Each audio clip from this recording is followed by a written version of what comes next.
Bahagian kedua dalam sidang media ini ialah Kementerian Dalam Negeri, khususnya pasukan polis.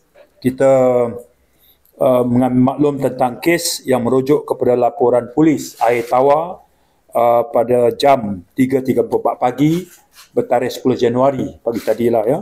Kes ini merujuk kepada kejadian kes membakar kenderaan di Taman Semarak Jaya Air Tawar pada kira-kira jam 2.55 pagi, dan bertindak atas satu panggilan telefon. Pasukan polis, pasukan bomber dengan kekuatan 6 anggota segera ke tempat kejadian dan berjaya mengawal kebakaran. Sekaligus polis menerima aduan dan mendapati kerosakan yang membabitkan 3 kenderaan akibat kebakaran. Satu tu kira didapati terbakar sepenuhnya. Kenderaan yang kedua itu hampir 30% melibatkan kebakaran, dan yang ketiga itu juga sekitar 30% juga badan kereta tu. Setakat ini kita mengesahkan tiada sebarang kemalangan jiwa yang direkodkan dalam insiden, dan ketiga-tiga kenderaan didaftar atas nama Yang Berhormat Datuk Nge Koh Ham, Ahli Parlimen Beruas. Suka saya nyatakan bahawa siasatan interim di lokasi oleh pihak PDRM menemui satu botol yang disyaki Molotov cocktail, dan siasatan lanjut sedang dilaksanakan oleh pasukan forensik PDRM, pasukan forensik bomba juga, bagi mengenal pasti motif kejadian dan suspek yang terlibat dalam kejadian ini. Pihak polis mengklasifikasikan insiden ini di bawah Seksyen 435 Kanun Kesesaan, yakni khianat dengan api. Insiden ini juga telah mendapat perhatian mesyuarat Jemaah Menteri pada hari ini, dan Jemaah Menteri secara konsensus mengambil pendirian mengutuk kejadian tersebut. Pada masa yang sama memohon orang ramai untuk tidak membuat sebarang andaian atau apa-apa kesimpulan yang boleh mengganggu siasatan polis. Ya.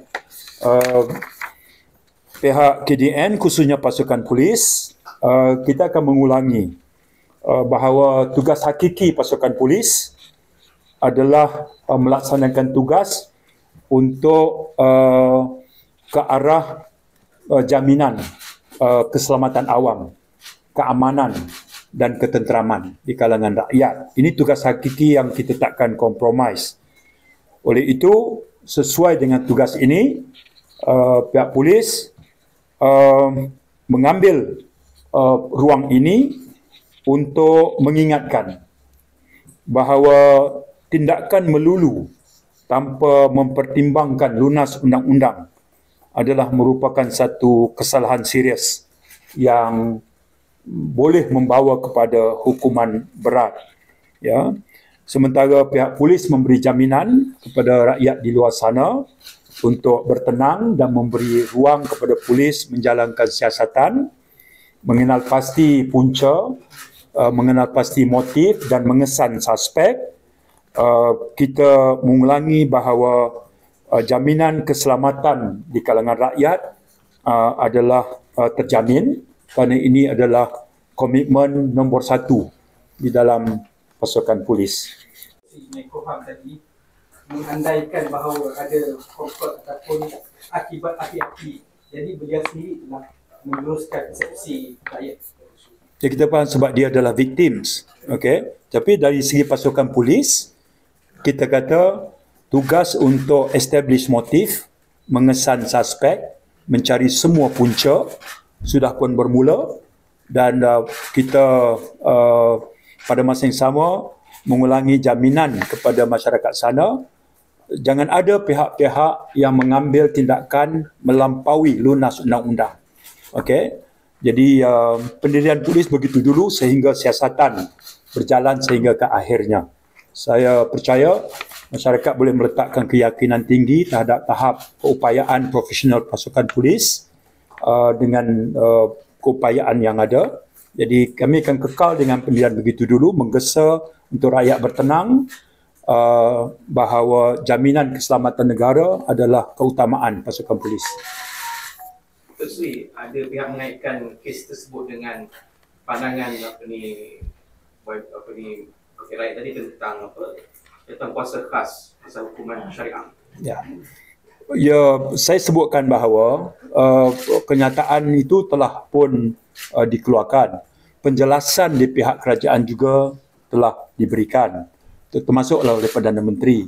Ya, dan hal itu juga telah dijelaskan bahawa sebarang pandangan itu akan disalurkan kepada Majlis Kepahaman Menegak Hal Ehwal Islam, MKI dan sebagainya. Itu proses yang telah berlaku.